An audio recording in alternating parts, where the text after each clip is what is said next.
قربانی کے تعلق سے یہ مسئلہ سماعت فرمائیں۔ مثال کے طور پر ایک گھر ہے، اس میں 5 افراد ہیں، ایک والد صاحب ہیں، ایک ان کی زوجہ ہیں، ایک بیٹا ہے، بہو ہے اور بیٹی ہے۔ یہ سب کا سب اپنا حساب کتاب علیحدہ علیحدہ کریں گے۔ مثلا والد صاحب مسلمان ہیں، عاقل ہیں، بالغ ہیں، مقیم بھی ہیں، تو یہ دیکھیں کہ ان کے پاس کتنا مال ہے، یہ اپنے مال کا خود حساب کریں۔ سونا ہے، چاندی ہے، روپیہ ہے، مال تجارت ہے، ضروریات زندگی سے زیادہ سامان جو ان کا اپنا ہے ذاتی، وہ سب کا حساب کر کے یہ دیکھیں۔ ماں اپنا حساب کرے، یعنی جو ان کی زوجہ ہیں وہ اپنا زیور لے، پیسہ لے، اور جو گھر میں ان کی ملکیت کا سامان ہے جو ضروریات زندگی سے زیادہ ہے۔ مثال کے طور پر بعض خواتین ایسی ہوتی ہیں جن کے پاس جوتے بہت سارے ہوتے ہیں، کچھ آؤٹ آف فیشن ہو جاتے ہیں، کچھ فیشن والے جوتے ہوتے ہیں۔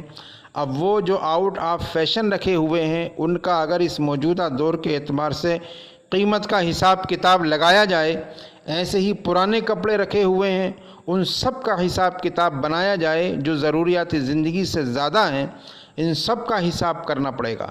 تو پھر وہ دیکھیں کہ ٹوٹل کتنا بنا۔ سگا بیٹا اپنا حساب کرے، بہو اپنے زیور وغیرہ کا حساب کرے، بیٹی اپنا کرے۔ معلوم ہوا کہ سب کے سب مالک نصاب ہیں اگر بالفرض، تو 5 قربانیاں واجب ہوں گی۔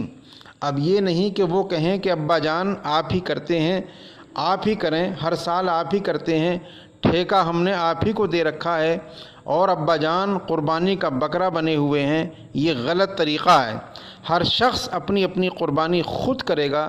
یہ الگ بات ہے کہ وہ پیسے دے دے، والد صاحب سب کا جانور لے آئیں یا ایک بڑا جانور لے آئیں، اس میں ساروں کے حصے ہو جائیں، وہ الگ مسئلہ ہے۔ لیکن بہرحال قربانی سب اپنی اپنی کریں گے۔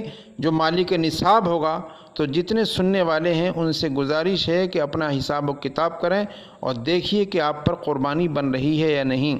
لیکن ایک ضروری مسئلہ یہ بھی یاد رکھیں کہ جو حاجی صاحبان ہوتے ہیں جو حج قران کر رہے ہوں یا حج تمتع کر رہے ہوں، ان پر ایک تو حج کے شکرانے کے طور پر قربانی واجب ہوتی ہے، وہ چاہے مالک نصاب ہوں یا نہ ہوں، ان کو کرنی ہی ہوتی ہے۔ اور اگر وہ بالفرض مقیم بھی ہیں اور مالک نصاب بھی ہیں تو عید الاضحیٰ کی قربانی علیحدہ ان پر واجب ہے۔ اس لیے ذرا اچھی طرح دیکھ لیں کہ اگر انہوں نے مکۃ المکرمہ میں 15 دن یا اس سے زیادہ ٹھہرنے کی نیت کی ہے تو وہ مقیم بنیں گے، اور مقیم کے اوپر اگر وہ مالک نصاب بھی ہوں تو عید الاضحیٰ والی الگ قربانی ہوگی۔ تو بعض حاجی صاحبان اس میں ذرا تذبذب کے عالم میں آ جاتے ہیں کہ ہم نے قربانی کی تو ہے، وہ تو حج کے شکرانے کی قربانی ہے جو آپ پر علیحدہ واجب ہے، اس کا عید الاضحیٰ کی قربانی سے کوئی تعلق نہیں ہے۔ لہٰذا جو حاجی صاحبان مسافر نہ ہوں، مقیم ہوں اور مالک نصاب ہوں، باقی بھی تمام شرائط پائی جائیں تو ان پر بہرحال قربانی واجب ہوگی۔ اس مسئلے کا دھیان رکھا جائے۔ چنانچہ شرائط ہر شخص اپنے اندر دیکھے، اگر شرائط ان کو نظر آتی ہیں کہ کس قسم ہیں ان پر قربانی واجب ہوگی۔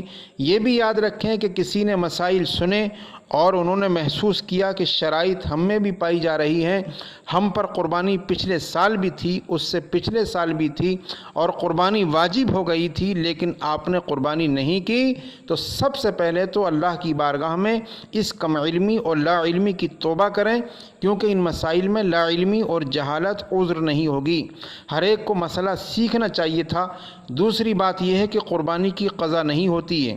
جیسے آپ یہ سوچیں کہ پچھلے سال قربانی نہیں کی تو اس سال ہم 4 حصے بڑے جانور میں ڈال کر پچھلے سالوں کی قربانی کی قضا کر لیں، ایسا نہیں ہوتا۔ قربانی نکل گئی، اس کی جگہ آپ کو یا تو جانور خریدا ہو تو زندہ صدقہ کر دیں کسی کو، یا اتنی قیمت جتنے کا ایک حصہ بن رہا ہو، یا ایک بکرا اگر آپ چاہے بڑے جانور کے حصے کے برابر رقم دے دیں، اور چاہے آپ اگر اللہ نے آپ کو استطاعت دی ہے تو ایک بکری کی قیمت دے دیں۔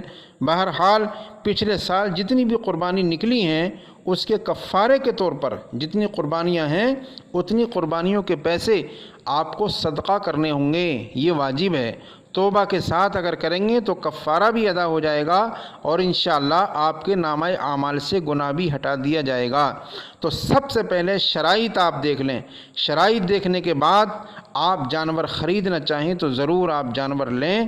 بہتر یہ ہوتا ہے کہ وقت سے پہلے جانور لیں اور اس کو اپنے پاس پالیں، چارہ وغیرہ کھلایا جائے، موٹا تازہ کیا جائے، یا پھر آپ آخری ٹائم میں جب لینا چاہیں تو لے لیں۔ فروا جانور ذرا لیں، موٹا تازہ لیں تو یہ زیادہ بہتر ہے، لیکن شو بازی نہیں ہونی چاہیے، ریاکاری نہیں ہونی چاہیے، فخر نہیں ہونا چاہیے، مقابلہ بازی نہیں ہونی چاہیے۔ اللہ کی رضا کی خاطر آپ جانور لیں اور قربان کریں۔